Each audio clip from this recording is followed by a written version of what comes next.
ఈ పరాభవ నామ సంవత్సరంలో మకర రాశి వారికి ఎటువంటి ఫలితాలు ఉన్నాయి గురుగారు? మకర రాశి వారు కొంచెం జాగ్రత్తలు తీసుకోవాలి. ప్రతి అడుగు ఆచితూచి వెయ్యాలి. స్వపర భేదంతో తనవారెవరు పరాయి వారెవరు, ఎవరి దగ్గర ఏం మాట్లాడాలి, ఎవరి దగ్గర ఏం చెప్పచ్చు ఏం చెప్పకూడదు, ఏ వాగ్దానం చేయాలి, ఇటువంటి విషయాల్లో శ్రద్ధ పెంచాలి. ప్రధానంగా ఆదాయం 2, ఖర్చు 8, వ్యయం 8, రాజపూజ్యం 1, అవమానం 2. మనం ఇందాక చెప్పుకున్నాం, రాజపూజ్య అవమానాల్లో అసలు లేనట్టే. 3 గంటలు తక్కువ ఉంటే అసలు దాన్ని మనం మనసుకు తీసుకోవాల్సిన అవసరమే లేదు. ఇవి సిద్ధాంతంలో రహస్యాలు. ఈ ఏడాది శని తృతీయంలో సంచరించడం వల్ల మేలైన మలుపులు ఉంటాయి. జీవితాన్ని మార్చే మలుపు ఒకటి ఉంటుంది. అది అనుకూలంగా మారాలన్నా ప్రతికూలంగా మారాలన్నా మనం చేసే ప్రయత్నం మీదనే ఆధారపడి ఉంటుంది. కాబట్టి మంచికై ప్రయత్నం చేయండి.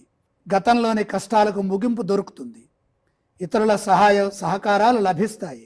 జూన్ నుండి అక్టోబర్ 31 వరకు గురువు సప్తమంలో ఉచ్చస్థితిలో సంచరించడం వల్ల అనేక శుభాలు జరుగుతాయి. ప్రతి విషయంలోనూ మేలు జరుగుతుంది. వివాహానికి, దాంపత్య బంధానికి అత్యంత అనుకూలమైన సమయం. వ్యాపారస్తులకు లాభదాయకమైన కాలం. ఈ సంవత్సరం అంతా కూడా విద్యార్థులకు గురుబలం సంపూర్ణంగా సమకూరుతుంది. అలాగే అందరికీ ఆదాయ వనరులు పెరుగుతాయి. ఆస్తిపాస్తులు వృద్ధి చెందుతాయి.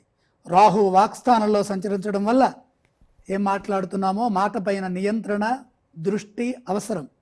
జిహ్వా మే మధుమత్తమ అంటుంది వేదం. ప్రతి మాట నీదై ఉండాలి, నీకు తెలిసి ఉండాలి. అలా లేకుండా ఏదో మనం యథాలాపంగా మాట్లాడితే సమస్యలు వచ్చే అవకాశం ఉంటుంది. దాంట్లో దృష్టి పెట్టండి. ఆచితూచి మాట్లాడండి. ఒత్తిడిని అధిగమించండి. శారీరక మానసిక ఆరోగ్యాలు దెబ్బతినకుండా శారీరక ఆరోగ్యము, మానసిక ఆరోగ్యము ఉండేట్టుగా చూసుకోవాలి. కేతువు సప్తమంలో ఉన్నప్పుడు దంపతుల మధ్య ఎటువంటి ఇబ్బందులు తలెత్తకుండా చూసుకోవాలి. జూన్ వరకు గురువు షష్ఠస్థానంలో ఉన్నందున ముందు జాగ్రత్తగా పొదుపు చేయడం మంచిది. మొత్తం మీద దేవతా ఆరాధన వల్ల మకర రాశి వారికి సమస్యల నుండి బయటపడే అవకాశం ఉంది. షష్ఠోపజయగతుడైనటువంటి కేతువు డిసెంబర్ వరకు మేలు చేస్తారు, సత్ఫలితాలని ప్రసాదిస్తారు. దుర్గా స్తోత్రము, మహాగణపతి ఆరాధన, శ్రీ సుబ్రహ్మణ్యేశ్వర స్వామి వారిని స్మరించడం వల్ల మకర రాశి వారికి సమస్త శుభాలు ఈ పరాభవలో సమకూరుగాక.